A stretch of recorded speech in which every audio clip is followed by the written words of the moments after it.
What is it that you can actually afford? Have you been allocating money in your business to afford to hire somebody when the time is right? I wouldn't be surprised. A lot of people don't actually put aside money for hiring, at least, before they're ready. So, what are your strategies in order to have a pool of money, of resources to when you bring on this person? A lot of times people make the mistake as that they don't know how much this person will cost until they're actually hiring them. And then they're stressing themselves out because they're like, where am I going to find the money to pay this person?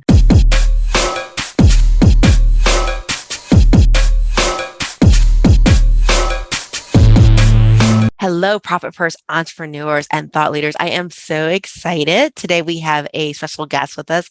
Her name is Kimone Napier, and Kimone has a specialty. She is a CEO of a company called Hire Breakthrough, and she particularly works with coaches as well as founders of organizations and really helps them build strong teams using an approach called intentional hiring. And Kimone's got over a decade of experience in HR operations as well as engineering. And I'm excited today because we're going to talk about hiring, and not just hiring, but we're going to talk about hiring intentionally, hiring A players that you want in your business, and really breaking down that strategy to attract them. So please join me in welcoming Kimone to the platform. Hey, Kimone, how are you doing today?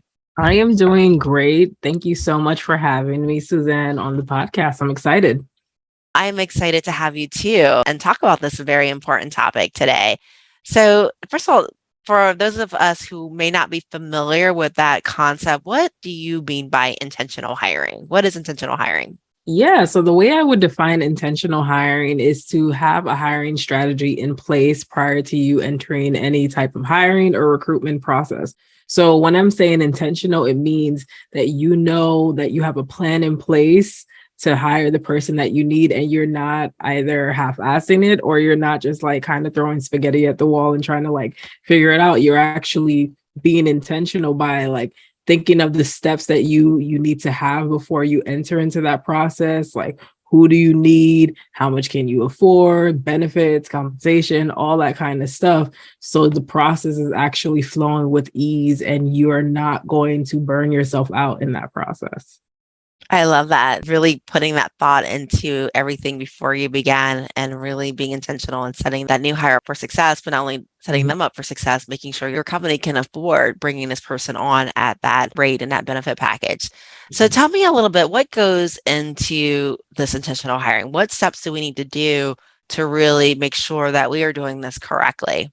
Yeah, so a couple of steps is that I would say a big one is obviously the budget. What is it that you can actually afford?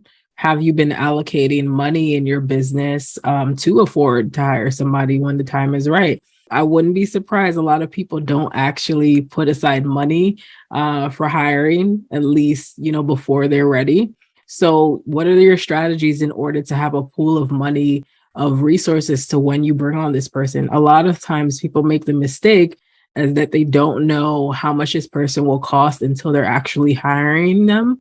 And then they're stressing themselves out because they're like, where am I going to find the money to pay this person every month? But if you have, a pool of money to pull from beforehand, it makes the process much easier. So I would say that's the first thing.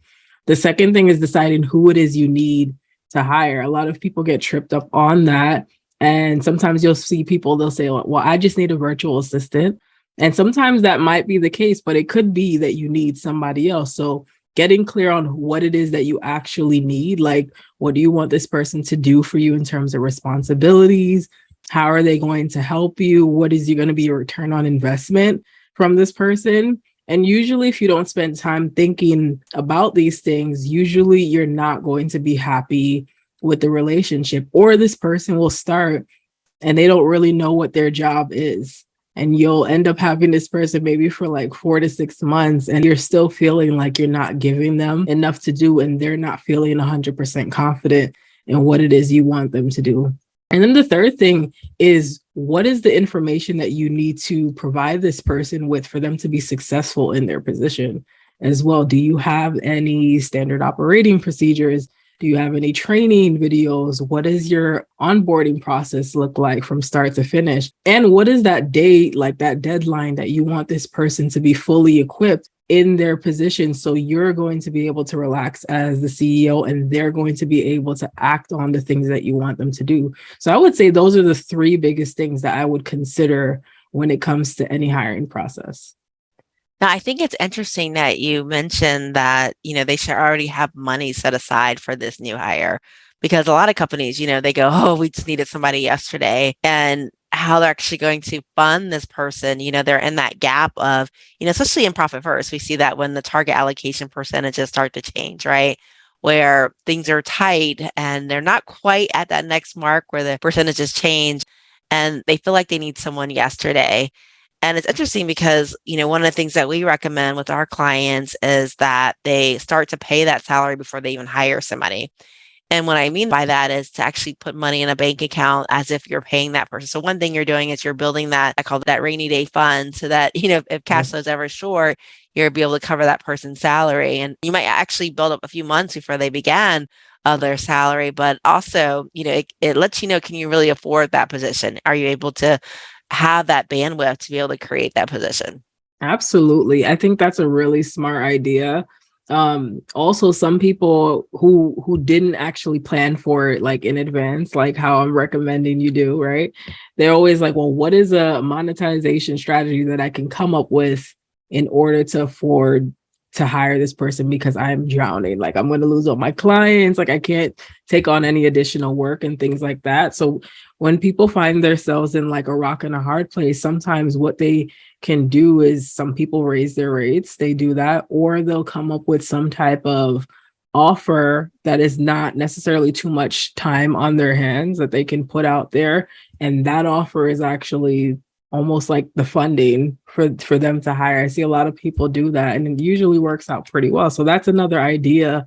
If you're maybe in a situation right now where you need to bring on some additional team and you haven't, necessarily saved money for that as yet as well. So I'm curious, come on, what type of offers have you seen people implement to be able to fund these positions? Oh, I've seen people do like VIP days.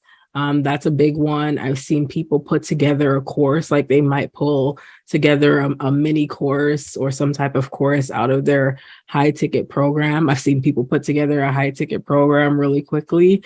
Like honestly, the sky is the limit. I've seen people also do some workshops as well. It really depends on what your audience wants at the moment because money is everywhere. So there's always a way to make money. You just have to figure out what is going to work for you and what does your audience want.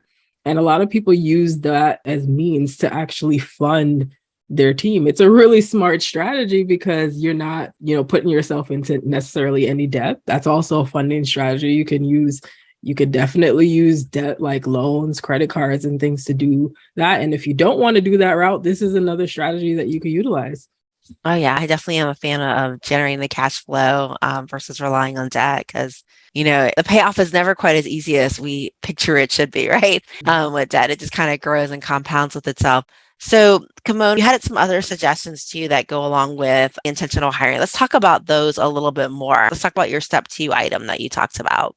Yeah, so the first thing I had talked about was budgeting. Now we're going to talk about like how do you decide who it is that you need? So particularly if you have a really small team right now, maybe it's even just you have to also think about like if the tasks are going to come off of your plate, what is it that you're currently doing that you no longer want to be doing or you no longer need to be doing? Because things like that could be getting in the way of what you actually need to be working on, like your visibility, your marketing, speaking, all that kind of stuff. And if that's what's happening, you need to get a good sense of what are those items. So you can't hire somebody until you're clear on like what you want them to do for them. So time tracking is a really great exercise to use here. Like I always tell people, when in doubt, time track yourself for a week and you might surprise yourself as to where you spend the bulk of your time. And that is also data for you because it tells you how long it takes you to do a particular task. So now when you're looking to hire this person, now, of course, if they're in training, you're not expecting them to do it maybe as good as you are. If you're hiring a specialist, yeah, you're expecting them to do this is better than you are doing it. So it's actually data for you to look at when you are bringing on somebody. Like a good question for them that you could ask somebody, like, let's say if you're hiring a graphic designer and you want to know, well, how long does it take you to make maybe one graphic for social media? You have data on how long it takes you compared to how long it might take them. And that is information for you to even know if this person is like the right person for you at this point in your business. So those are some strategies you can think of when it comes to actually deciding who it is that you need to hire. Also, another thing that I want to mention too, like particularly if the budget is not large, be realistic with yourself. Like we're talking about what you really need to get off your plate up front. We're not saying that you have to necessarily give it all away. You may not be able to afford to do that yet, but you have to think of like the most pertinent task that you need to hire somebody to help you with in order for you to get a return on your investment, right? Because when you invest in team, you're supposed to get your investment back. And what's actually going to free up your time so you could focus on more like high level strategy, bringing in money into your business and things like that. I think that a lot of people struggle with, they feel like to get A players, you have to pay that top salary. And I know that, small businesses, sometimes that's hard to afford, right? Especially if you're, in certain types of work like engineering or accounting or positions, that salary just goes up, right? In terms of bringing on that A player. Is there always a great correlation between performance and pay? Or let's talk about that. What is the correlation between performance and pay? And how do we get that best person if we can't afford to pay? Yeah, honestly, there is a really big correlation between performance and pay, particularly, of course, here in the States, because it's literally the saying, you get what you pay for sometimes. I always say when you're paying people at a lower rate, like particularly, let's say if you're hiring like contractors or maybe somebody part-time, and you're paying them at a lower rate, this person is always going to be looking for additional work. So they're never going to be 100% satisfied with what they're being paid because they still need to make a living. And that's okay. If you are okay with them, working other places, if they're a contractor, you have to be okay with that. But if you are employing somebody and you're starting to feel like, oh my gosh, I feel like I'm not getting enough attention, particularly for people who want more of the employee to take initiative and to really start to brainstorm and things like that, then you have to pay your people well. Otherwise, they're not going to be 100% dedicated necessarily to your business because they're going to have to find additional work in order to survive. That's like a way to think about it there. Now, if you're paying somebody like maybe minimum wage and stuff, that doesn't necessarily mean that their performance is not going to be up to par. But what it does mean is that they may be finding other ways in order to make money for them to have financial freedom. So if you think about it in this way, sometimes it's always best if you can up the budget a little bit. So this person is a little bit more comfortable. That can support you in the long haul. Yeah, definitely. And personally, I don't, I just don't see how you can get someone's loyalty playing them below market rate because, there's always, unless there's somebody just trying to get through the door and they don't have the experience, but once they have the experience, they're not going to stay with you if you're not paying that market rate with that. So I agree, Kimon, it's just best to budget with it and make that happen from that standpoint, from a budgeting standpoint or pricing standpoint, right? Make sure you're pricing correctly in order to be able to afford that seller player that you really want on your team because they're going to be investing a whole lot of personal time getting that person up to par or have that person that can grow easier into that position. Definitely is more worthwhile for you there. So let's continue to talk about intentional hiring. What comes next with that? Yeah, so I would say the thing that comes next is actually so preparing for like the onboarding phase. So you need to have like a plan in place. So once this person says, yes, I'm ready to work with you, what happens next? And usually when I say that, people are looking at me like a deer in headlights. They don't know what necessarily happens. Like they're like, well, I hired them. I'm expecting them to work now. So there is an onboarding phase because they have to get to know your business. Even if you're hiring a specialist, they still need to get to know your unique business, the pain points, like what is it that you really want them to help you with. So a good thing that you could utilize at this stage is particularly if it's you who is doing the bulk of work, or even somebody on your team, you can have them shadow them to actually learn from that and to take notes and things like that. Because if you don't have some standard operating procedures yet, that can be a great way to start creating them. And usually, if somebody's actually looking at that process because they're completely objective, right? They haven't been working with you, they can see certain gaps in the process. And you'll notice from some of the questions that they might ask, well, I saw such and such do it this way, but what happens if this happens? And it may be something you've never even considered, but that's how you start to build out your processes and procedures over time.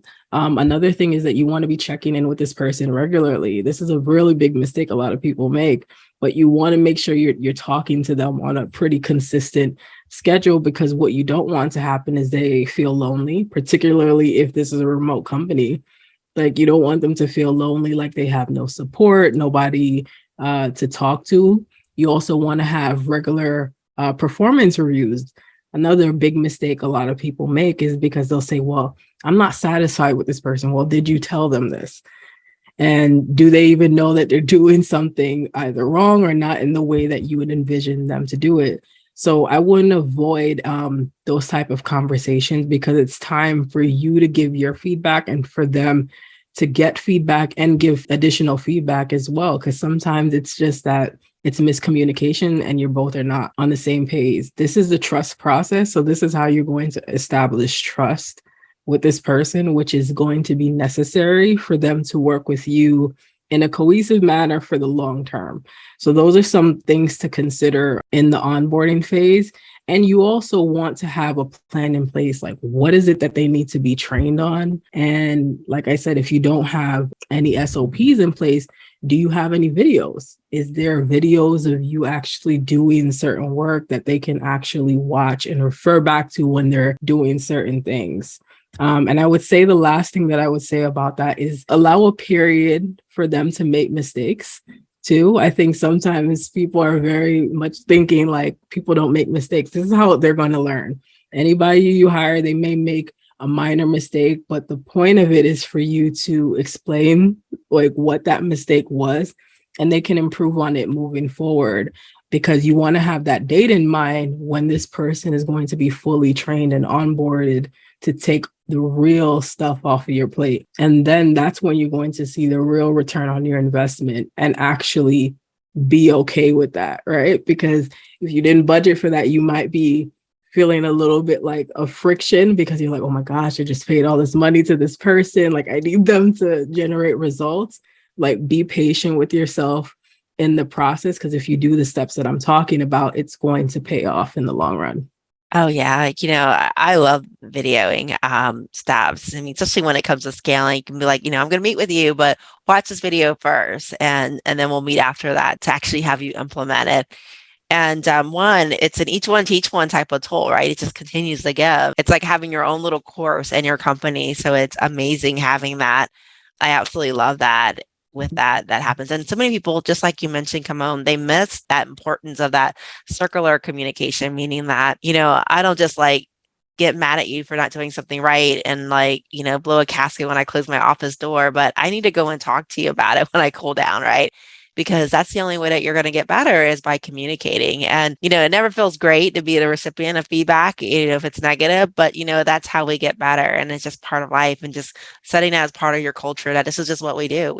We always give feedback. You give me feedback, I give you feedback, and we all get Right. better together. And it's just part of the culture with that. So come on, where does this go wrong? Where does intentional hiring go wrong? Where do things just absolutely go bad? I think when particularly people who are hiring, they're not specific about who it is that they need, or they're not honest about it, right? Sometimes you'll see both things. You might see a job description that literally looks like somebody just, I don't know, threw sauce on it. Like, and it's just like a whole bunch of stuff, like no cohesive format. Is just like everything in the job description. Or you might see it where it's just not specific enough. And then when people start and they're in the role is something completely different than what was outlined.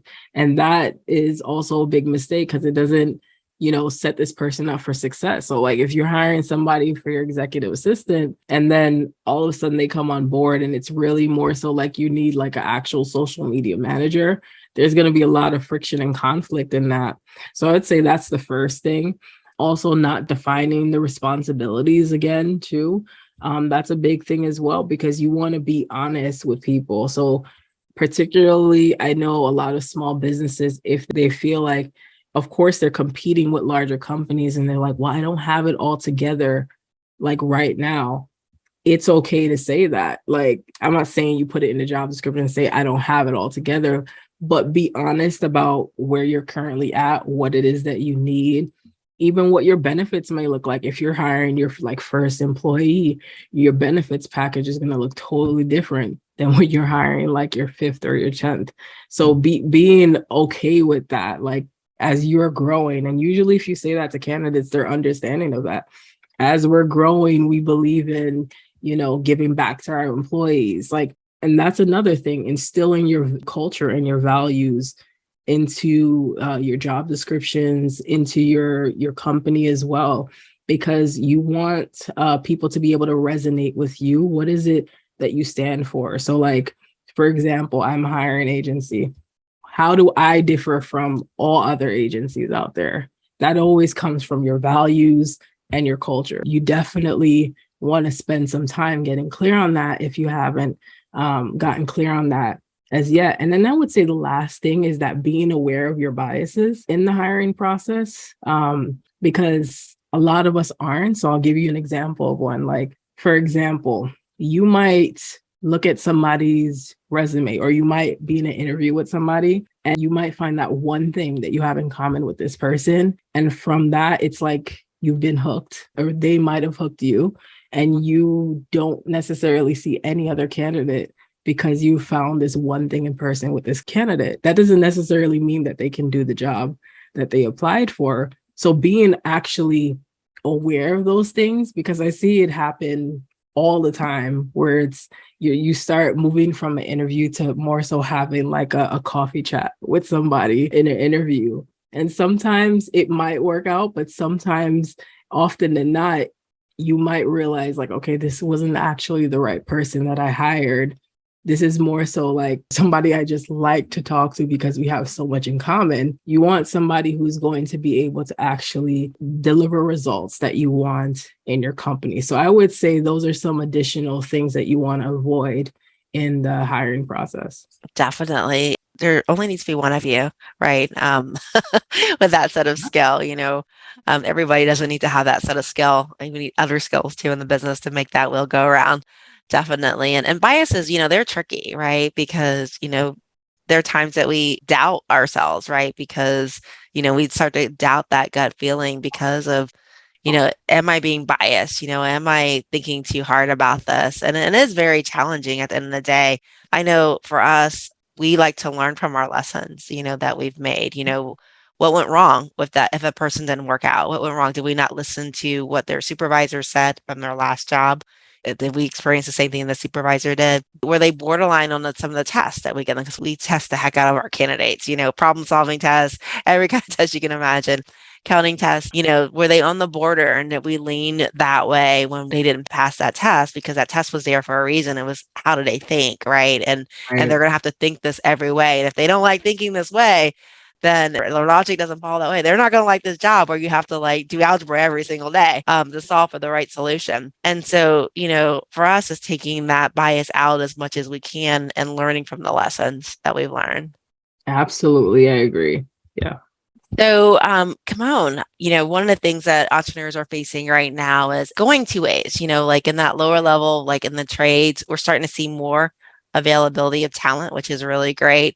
People are saying they're able to hire. And then there are some more other industries where they require expertise and they're not seeing that talent, right? Because, maybe that talent has retired because they were baby boomers, or maybe they decided to stay home with their kids because of, the pandemic, and having to do both work at home as well as work with children in school has been challenging. For those that haven't quite seen that influx of talent come in and they're not being able to hire, what suggestions do you have in terms of them being able to find quality candidates in an environment where you put out a post and there just aren't any? Yeah, I would say so. There's two things you definitely want to look at your hiring process. So, particularly if you're like a larger company, you might have some type of ATS, which is like an applicant tracking system.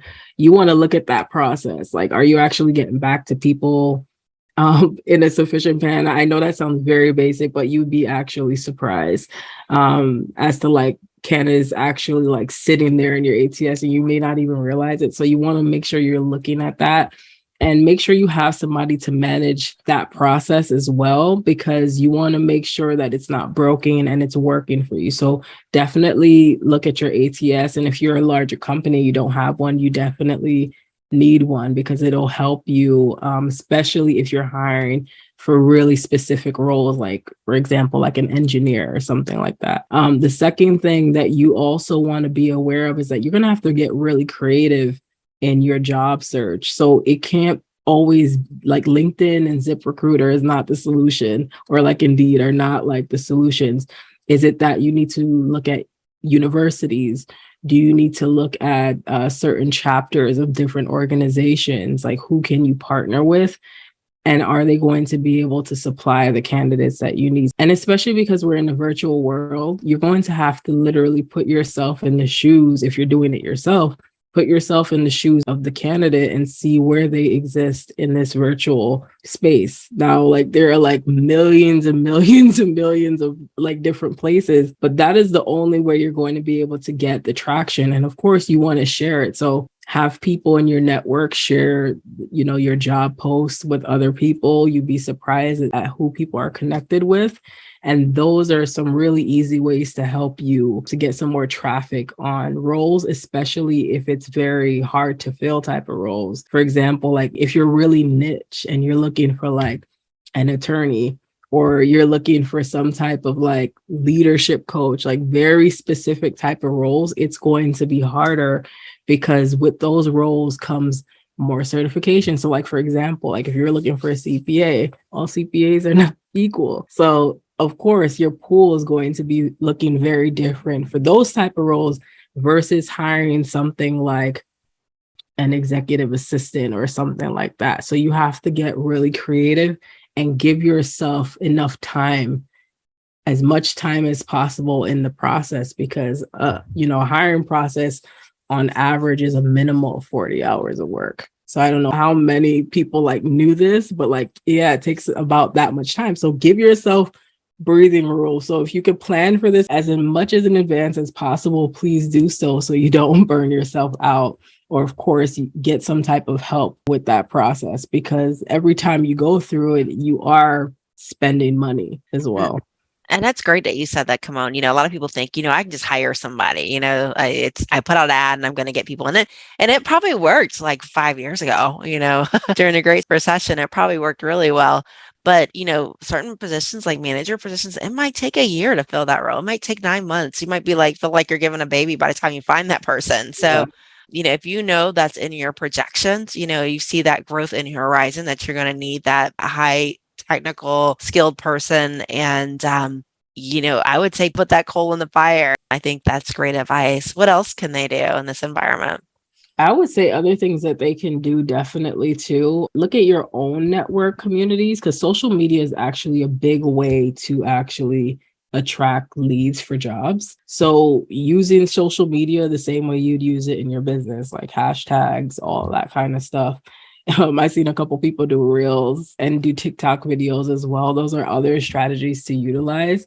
That's why I said you're not going to use one strategy. You're going to use a multitude of different strategies, which is why it's so time consuming. So you have to pick and choose, like, where are your people hanging out? Are they on LinkedIn? Right. So like, yes, you can post it on LinkedIn, but there's also LinkedIn groups as well. Like, how many connections do you have on LinkedIn? Can each of those connections make a connection with somebody else for your role? So different things like that. Like it sounds very basic, but it's actually very time consuming, and there's so many ways. So those are just two ways, especially that I see now this year in 2022, that a lot of people are utilizing, that's helping them to gain more traction, because there are more jobs out here right now than there are candidates, believe it or not. So the way that you can actually, because you're competing with corporations for the same type of talent. And for you to compete with those corporations, it always comes back down to like things like your values, things like your benefits. Compensation is a big part of that. And making sure your hiring process is right and tight, because like people, their time span for things right now is like way less than it was like 5 years ago. So making sure you're following up with candidates promptly is going to save you so much time, because the moment people hear silence, they're on to the next thing. And you might have lost a really great candidate if you're not following up with them or have a process in place in order to do that for you. So those are just some tips that I would say like can also help you in your search for somebody. Yeah, employees have learned to recognize their ideal team player and they get swooped up really quickly. So make sure you get that conversation started as soon as they apply. Absolutely. Come on, one of the things I love to ask is, if you could leave our guests with one piece of advice, could be personal or business, what would that advice be?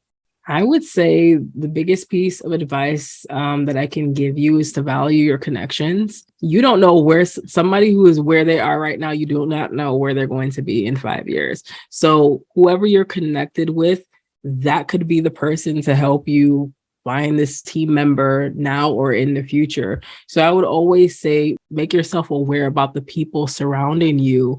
How can you help them too? Because, right, when you do need help, how can you also extend a hand to help other people? It has to go both ways. Other ways, the connection will not work. And it will simply be like you just connected with this person and then you won't talk to them for like 10 years or things like that. So you want to also, if you're asking for help, how can you also help in return? This is also another strategy that can help you in a multitude of ways in your business, not necessarily just for hiring, but just for your services. Like if you're like drowning in a certain issue, you'd be surprised who can come to your aid and have a solution or connect you with somebody in that way. I would say that's the biggest thing, because I know personally for me, my entire business was built on connections.